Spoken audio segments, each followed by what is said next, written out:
Okay, well, we are recording right now, and we're going to get started with this webinar series. My name is Dan Cornelius. I work for the Intertribal Agriculture Council, and this is the first in a series of webinars that we're going to be doing on USDA programs, and we're also interested in doing other topics as well. So you can feel free to, we'll probably be doing a poll on other topics that people would like to see, but we'll be putting a schedule out of additional webinars in the next few days, and be working as different programs come out to try to have the presentations right at the front end of when the requests for proposals are released, and in some instances we may even be working ahead to give you more time on to get an application in. But with that, I'll turn it over to, I've got Stacy Swartwood with USDA NRCS, who works in the Conservation Innovation Grant program, and I will turn it over to Stacy. Thanks, Dan, and hi everyone. Thanks so much for joining us today, and thank you for your interest in CIG. I'm just waiting a second here for, there's my navigation arrows.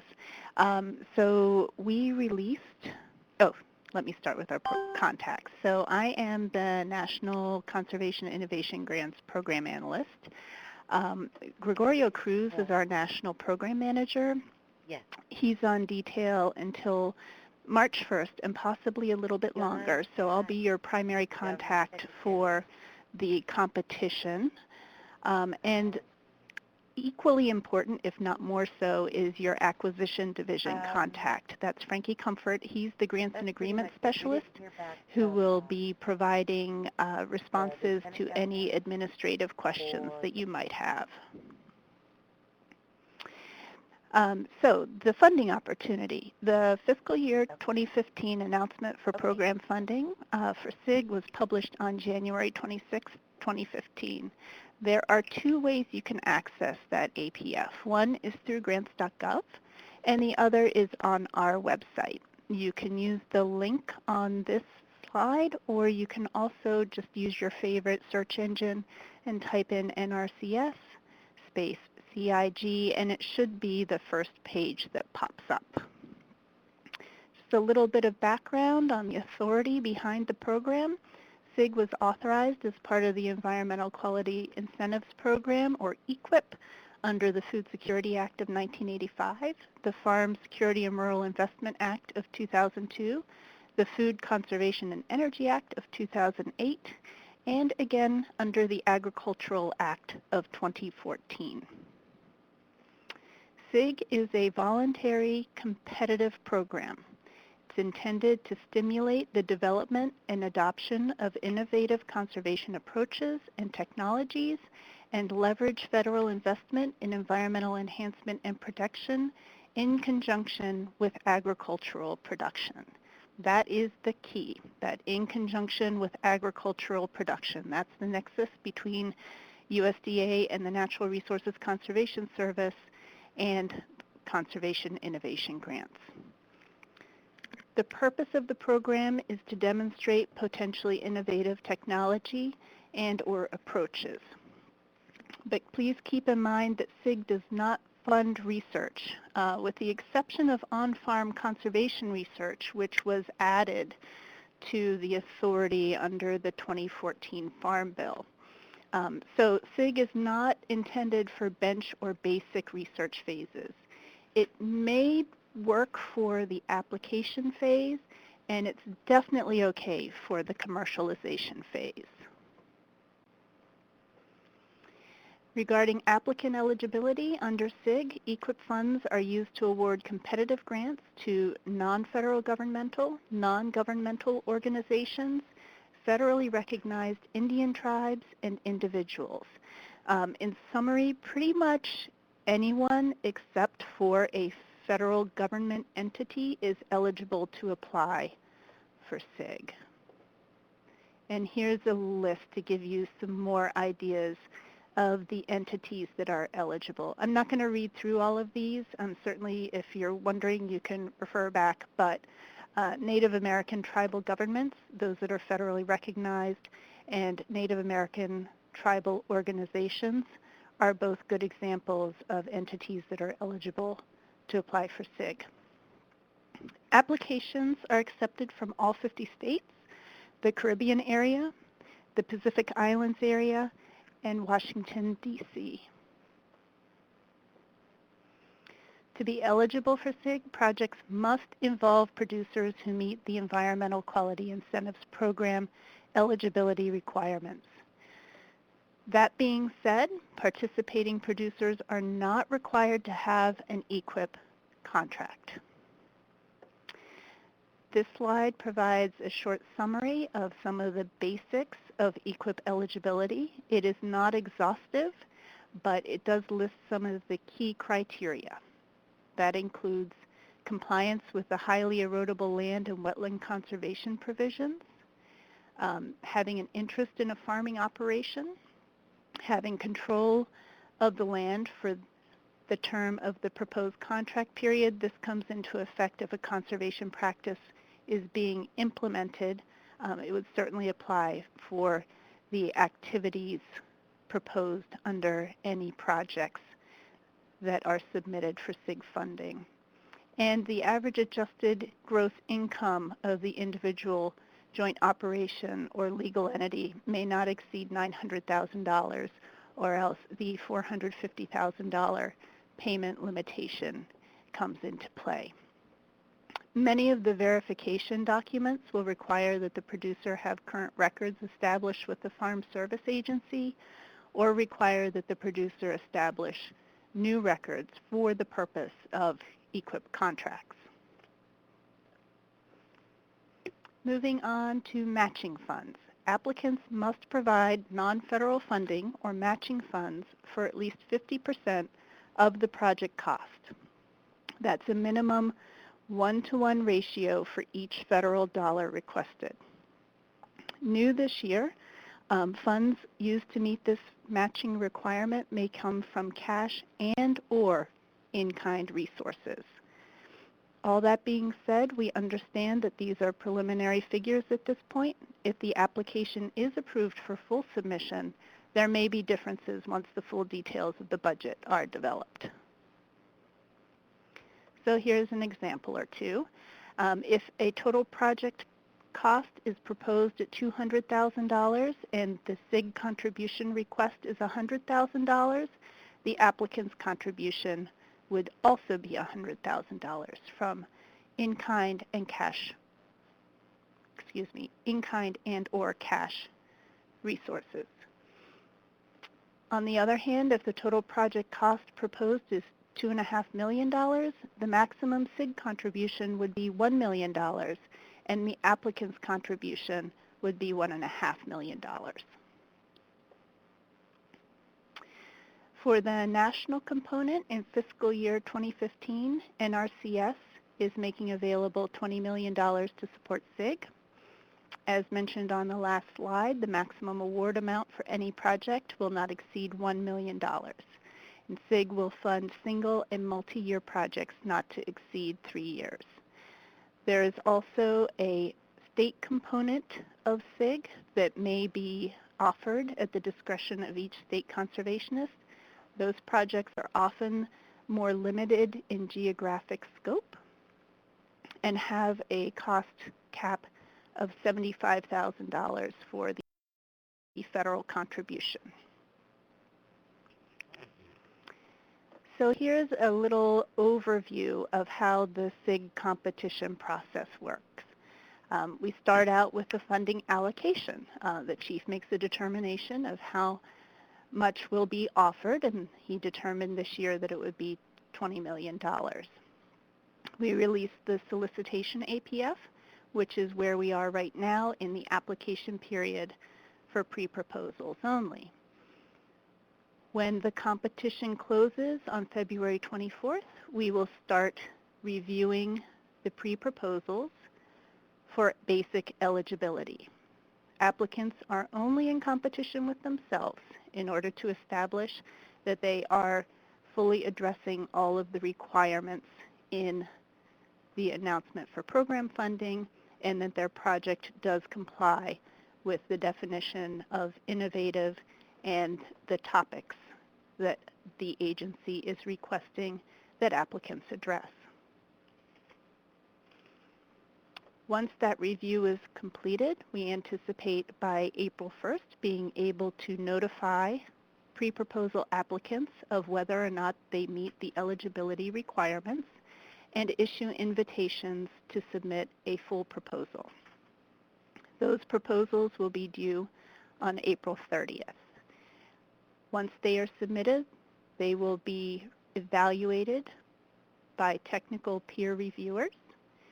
The evaluations from those technical peer reviewers will be submitted to the Grants Review Board, which will make recommendations for funding decisions to the chief. The chief makes all the funding selections for the agency. Then we go into the more administrative side of things. The proposals are awarded using grant agreements. They may also be awarded using cooperative agreements starting this year. Applicants are notified. Any negotiations that are required are led by the grant specialist who is awarding the paperwork for that project. And then we go through all the basics of project management and implementation through to the successful closeout, and then the transfer of any technologies or approaches that are developed through the project into NRCS business and to other entities.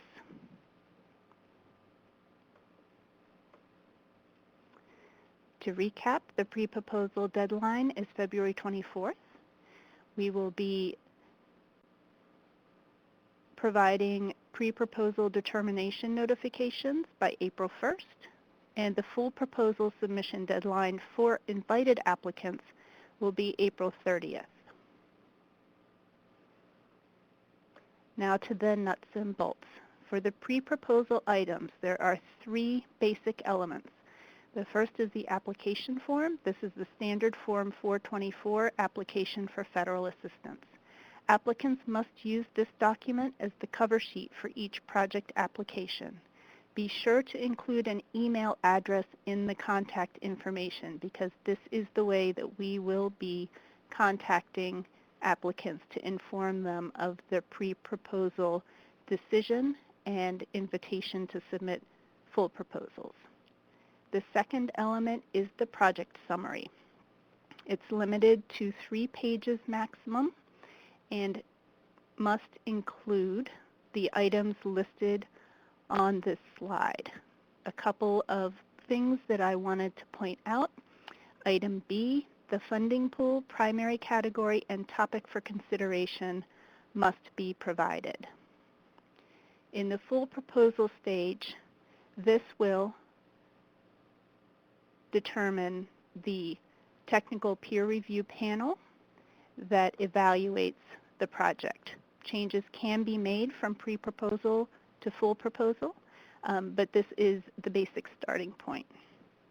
Once again, an email address must be included. This is for both the SF-424 for the person to contact about this grant, who is often a more administrative contact, but also for the project director, because we will be contacting both the person listed on the 424 and the project director to inform them of the pre-proposal determination.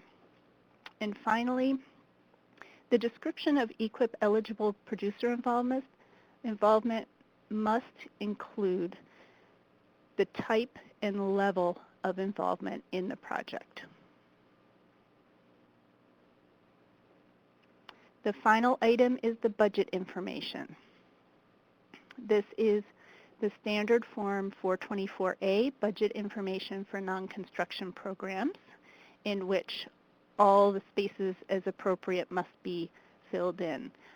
Section B, Item 6, Column 1 should reflect the NRCS funds, and Column 2 should reflect the cost share or matching funds. There also must be a one-page narrative describing the budget needs and justifying why the budget is appropriate. This is limited to a maximum of 1 page. There are several different ways to submit the proposal. Electronically, it can be submitted through grants.gov or to the email address nrcscig@wdc.usda.gov. It can also be submitted in hard copy, either hand-delivered or by mail. A couple of key points to keep in mind. Make sure to see NRCS as your customer and look for the demonstration in your proposal of the innovative technology or approach, the transferability, and the benefits to agricultural producers who partner with NRCS. And finally, start early and plan to submit early. In summary, please review the APF. Most of the information that you need is in the APF. There may be additional information available in our frequently asked questions document that might clarify some issues that you identify as you are reviewing the APF. It is located on our webpage for applicants, and I'll be providing that link a little bit later. Make sure to complete and sign the Form SF-424. Determine your eligibility. Determine your project location eligibility. This is the same as the geographic eligibility for submitters. And finally, describe the involvement of landowners who meet the EQIP eligibility requirements in the project. Be sure to establish the connection between the project and the topical areas listed starting on page 3 of the APF. Establish the project length. That's 1 to 3 years, starting on September 30th, 2015. Complete the project budget information. That's the SF-424A as required in the APF pre-proposal section and the one-page budget narrative. Establish the federal funds request up to $1 million. Again, there is a minimum 1-to-1 matching funds requirement for each federal dollar requested. And submit the application by the deadline. So for more information, you can go to our website. Again, this is a screenshot of what it looks like. In the center of the page, you see funding opportunity and national competition. That first link, the FY 2015 CIG announcement for program funding, is a PDF of the 40-page APF. Below that link, you can find a connection to additional materials for potential applicants. You can find the same link in the left sidebar under Highlights for applicants. And this is what the For Applicants page looks like right now. You can see some sample documents. You can find the webinar presentation for potential pre-proposal applicants that we conducted last week. Both the slides, which are the same as the slides you're seeing today, and the webinar recording. We also have some resources to support grant writing that you may find useful. In summary, the program is administered by the Natural Resources Conservation Service. CIG is authorized as part of the Environmental Quality Incentives Program, or EQIP. It is a competitive grant program. The purpose is to demonstrate potentially innovative technology and approaches, but it does not fund research with the exception of on-farm conservation research. Eligible applicants are virtually anyone with the exception of federal entities. That's federal government entities. And eligible locations include all 50 states, the Caribbean area, the Pacific Islands area, and Washington, D.C. To be eligible for CIG, projects must involve producers who meet the EQIP eligibility requirements. Applicants must provide non-federal funding or matching funds for at least 50% of the project cost. That's a minimum 1-to-1 ratio for each federal dollar requested. CIG funds are awarded through a nationwide grants competition for single or multi-year projects not to exceed 3 years. Funding notices announcing the availability of funds are published annually on the NRCS website and on the federal government's eGrants portal, grants.gov. Qualified applications will be evaluated by a technical peer review panel against criteria identified in the funding notice. In terms of program contact information, that's me, Stacy Swartwood, the National SIG Program Analyst, and your administrative contact is Frankie Comfort. He is a grants and agreement specialist here with the agency.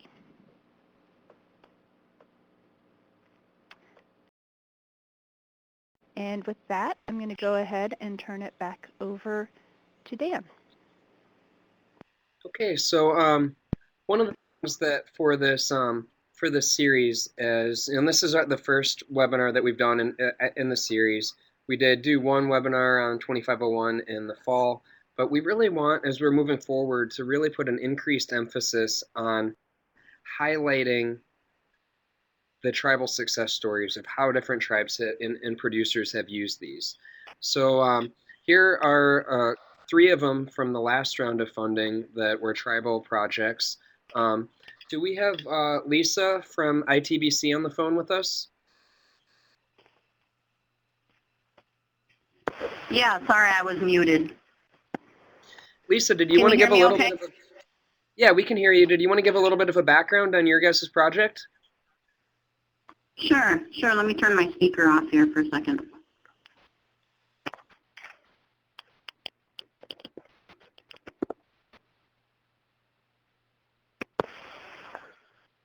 Okay, am I okay now? Everyone can hear me clearly? Am I still on? Yep, you're good. Okay, sorry. I was switching phone, you know. My name is Lisa Colomb. I've worked in a lot of different capacities, but as of June of last year, 2014, I've been working with the Intertribal Buffalo Council as their technical service director, / biologist. I walked into the office with a funded grant that had just been initiated. Just a little bit of history quick. ITBC is an organization that provides technical service, surplus buffalo, I guess anything to do with bison in America and with the national parks and tribes. We serve as a filter and also as a vehicle for a lot of the interaction between all of those people and organizations. And basically my job in the technical service and under the CIG grant, ours is really wrapped around drought. We service over 60 tribes. Our membership is growing significantly as more tribes are obtaining land. They're repurchasing land with a lot of funds, and so they're wanting to put buffalo and restore buffalo, and so it's a really interesting time to be working here. And we saw a need at ITBC to respond to a need to develop curricular and regional appropriate training curriculum that could be used and set up in regional training. So that's what our CIG grant has done. So far, what we have done is we had a first regional training. We're kind of in year 1/2. You guys work with tribal programs. Often you know that there's turnover, unfortunately, and thank goodness they got me, and I'm pretty familiar with USDA programs. But I got together with some cohorts that I've been working with for several years. It just was just dumb luck that I've been an environmental science instructor in the past, and then also my stepdad's Bob Goff, if anybody knows him. He's big in climate and even other things. So I got together with a bunch of people from Colorado State University, such as Shannon McNeely, Chad McNutt, the National Drought Mitigation Center. I started going to a few of their I was getting invited to their symposiums and different climate assessments that go on. And so I just got back in that wheel, and boy, everyone just stepped up and was so excited about what this grant had to offer tribes and about how many tribes that our Intertribal Buffalo Council serves and what a great need there is for training and to build some resiliency to better prepare for drought. Because what happens is we have a drought, when you're in the middle of it, we all know people sell animals. Well, it's the same thing for all these tribes. A lot of herds end up getting dispersed and a bunch of other. That goes against what ITBC really wants to do, and that's build numbers of buffalo within tribal lands. So some of the highlights have been just the excitement, I guess, and the partnerships that were really unexpected. That we are meeting several different organizations, such as the National Drought Mitigation Center, the Great Plains Regional Climate Research Center. Everyone has familiar goals, and so it's real interesting how all the projects have come together to meet everyone's goals and objectives. And our first training was just gangbusters. It was so awesome. We had 20-some of our tribe show up, which for an ITBC event is huge. We got about 27 surveys from that one training, and it gave us some good direction as to how to set up the rest of the regional trainings. And that's what I'm doing right now, is starting in March. We will finish with the other regional trainings and hopefully develop some programs underneath of our grant and continue on with year 3 and 4. And overall, I guess just in conclusion, the title of our grant at Intertribal Buffalo Council CIG funded program is Native Capacity Building to Address Effective Drought Management, and it was selected for funding in the amount of $640,000 approximately. Is that what you're looking for? Great. Yeah, great. Thank you, Lisa. That's really helpful. Do we have Jackie from First Nations on the line?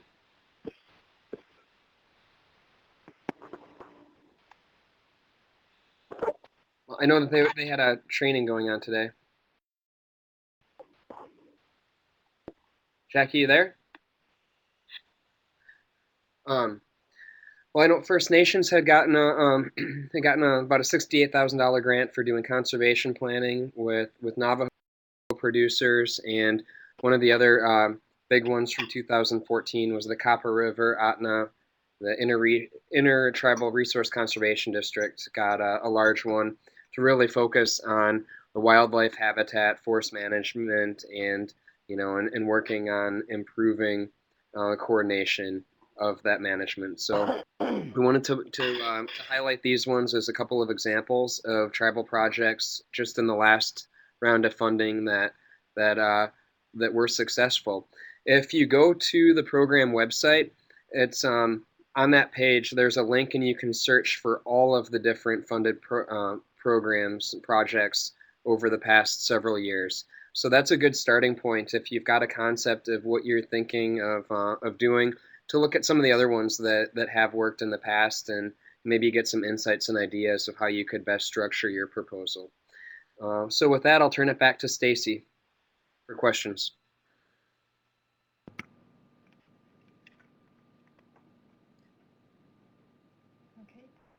And if folks both on the phone call and on online, you should be able to talk right into your phone or to your computer, as long as your microphone is hooked up to your computer, and ask your question. We also have a chat box down at the bottom of the screen if you're online.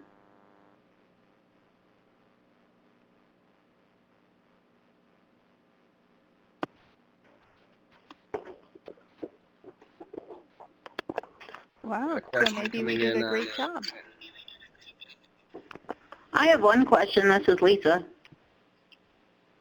Can an organization be involved in multiple CIG grants at once? Yes, it can. Okay.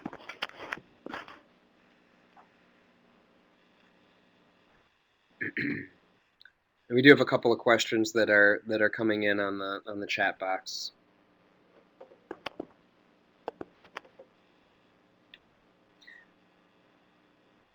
So there's one question on expanding the description of the Copper River Atna project. If you go to the CIG website, there is more information on that project on the websites. But I think it's a good example of how this program is really an opportunity to to take a more innovative approach to addressing resource and conservation needs that allows you to really look at what are your needs and where maybe an existing EQIP practice and program doesn't quite meet those needs. It allows you to develop your own approach to best meeting those needs, which in the case of habitat wildlife restoration is oftentimes a huge need in Alaska and throughout much of the rest of the country.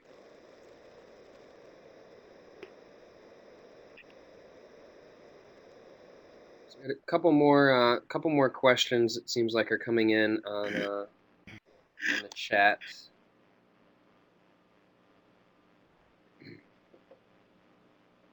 Stacy, this is Dan. I have a question for you. For the in-kind, are there limitations on what you can use for in-kind contributions? I'll need to refer that question to Frankie Comfort. I see he's on the line.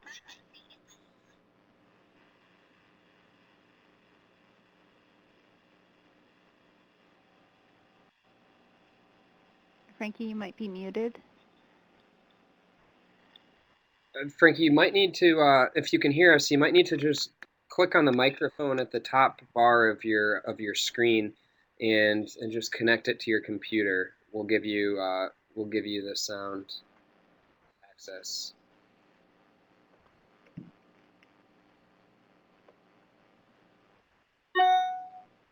In the meantime, I see another question had come in from Dorothy of, is there a minimum grant amount, and can you give examples of individual success stories? The success stories, I think, a great place to look is on the website. And Stacey, I don't know if you have additional insights on some examples, but the minimum grant amount is a good question. And I guess I would add to that. Do you have any information on average funding figures from the past funding cycle?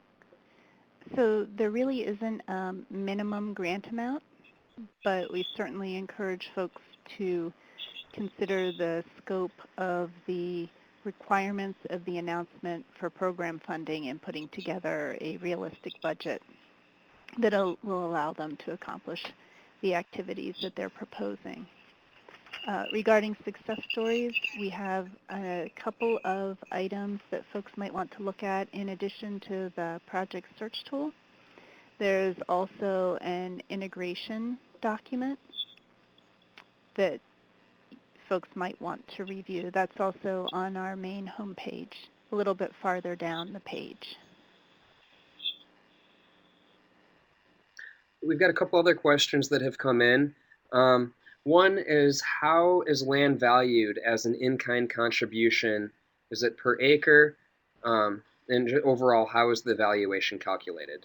Okay, that would be another question for Frankie Comfort. All of the budget questions should be referred to Frankie.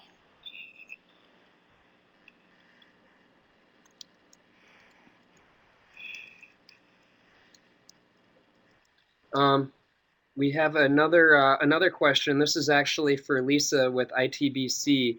For the ITBC grant, did you have partner tribes already committed, or did you recruit tribes? Or were you allowed to recruit tribes through the trainings? Well, we're really lucky because we are a SET organization that was founded in 1994, and the membership continues to grow. And so we basically send out a membership packet upon request from a tribal council or chairman or even individual. We even have some Canadian tribes that are associate members now of our organization, so they take part in our trainings and whatnot. They may not have full membership benefits, but they definitely get all the technical service in the workshops. that come from CIG. So the answer to the question is, we're really lucky we didn't have to go out and recruit anybody. We're providing a service within our technical service department, as well as an assessment of drought with our existing tribal herds, buffalo herds. So we service tribal buffalo herds. Some of them don't have herds. Some of them are members of our organization, even just to protect their rights of, say, the Yellowstone buffalo. So I hope that answers your question. Great, thank you.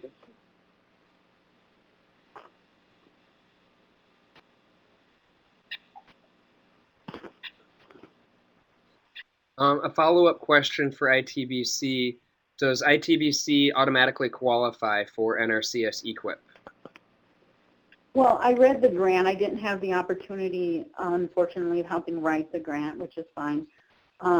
But I did read it thoroughly, and there initially was some communication that had to be held between USDA and ITBC, and in a way, ITBC helped pave a way for organizations and cooperatives to be fully eligible under EQIP. So I don't think that there was a set drawn out pattern or protocol, and that through ITBC joining the CIG, USDA made some accommodations for us. So I think originally, the way that I read all of the paperwork and how everything went down, originally it was questioned, our eligibility, and then we wrote back to USDA for reconsideration and were accepted. So that's what I know. That's a really good point right there. Sometimes for for a lot of the USDA programs, tribes and tribal producers don't necessarily fit neatly into the past experience of the agents and oftentimes the programs themselves. If folks do have an issue with that, that's where the Intertribal Agriculture Council, our technical assistance network, is a great resource that we can help to look into those issues further for you. And we do have relationships with USDA staff at the local, state, and national levels, so we can help to work to get answers for you, and in some cases, work to have the USDA programs better meet your own needs. We do have a follow-up question on how the land is valued for the matching contribution. Frankie, were you able to dial in?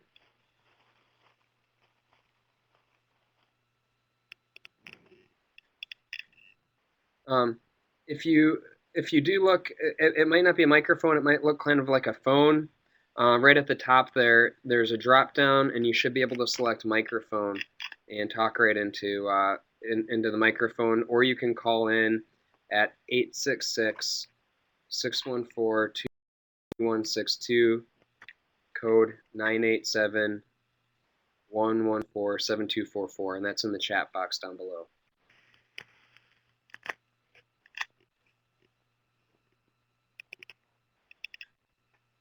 Just give a couple more minutes for a couple more seconds to see if Frankie can get on.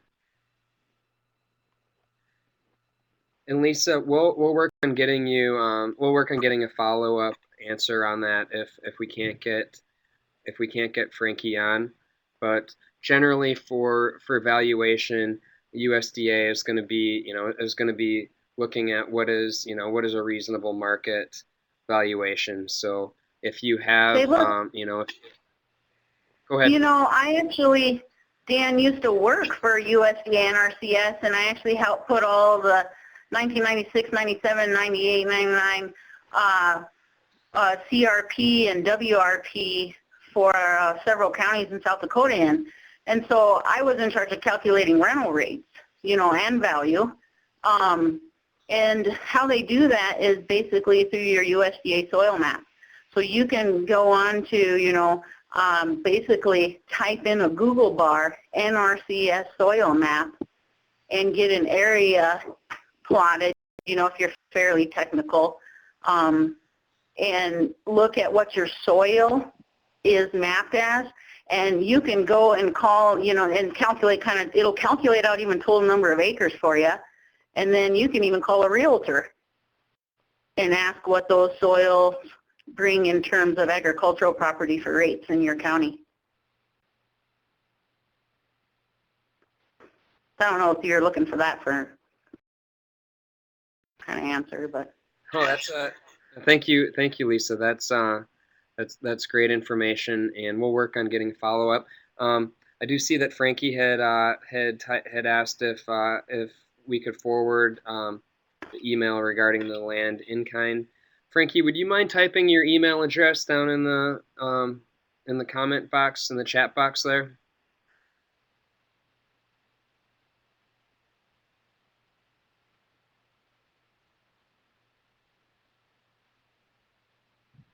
So we're going to be, unless we have more questions coming in, we're going to be wrapping up the webinar here shortly. We are going to be posting this recording online on our new Intertribal Agriculture YouTube channel. Indian Ag link is, or I'm sorry, Indian Ag is is where you'll be able to find that. And we're going to be building a library of these different webinars as a resource for people to go back and take a look at. So, looking to try to find more tools and more strategies to get the information out there to tribes and to the producers. Hello, can you Just hear have me? someone join us? Yes, this is Frankie. Can you hear me? Yeah, we can hear you. Okay. So I did put a response in it to the land question, and the value of the land basically will be based upon the market value at the time of donation.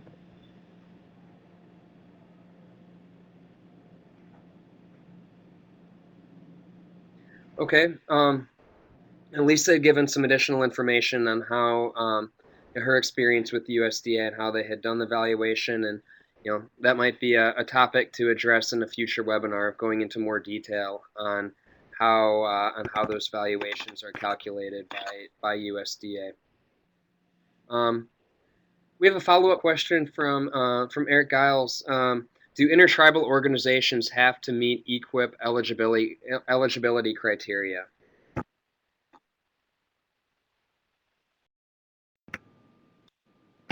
Frankie, do you want to handle that? Any producers who receive direct or indirect payments from the grant must meet EQIP eligibility requirements.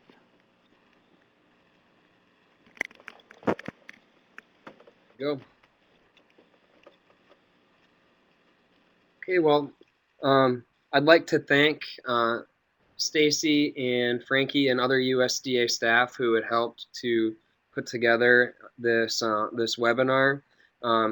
Again, we are going to be having additional webinars in the near future, and check our website, and we'll also be sending out an email list, an email question with the list of additional topics. And I'm going to do actually a new poll for folks, if you wouldn't mind, before getting off, of just feel free to to type in of what topics would you like to see for future webinars. Stacy, do you have any closing remarks, or Frankie? I just thank you for your interest in CIG. No, I don't. Thank you. Okay, well, I am just opening up this final poll for feedback. So if you guys, before getting off, wouldn't mind just typing in if there are particular topics of programs that you'd like to see. Doesn't even need to necessarily be a USDA program, but everything from business planning and in marketing to to on the ground conservation and production. If you'd like to learn more, let us know, and we can try to put together something that'll give you the answers and the resources that you're looking for. Okay, well, again, thank you very much, Stacy and Frankie, and keep keep an eye on your email on your mailboxes. We'll be sending out more information on upcoming webinars in the near future. Okay, thank you. And with that, we'll be concluding the webinar.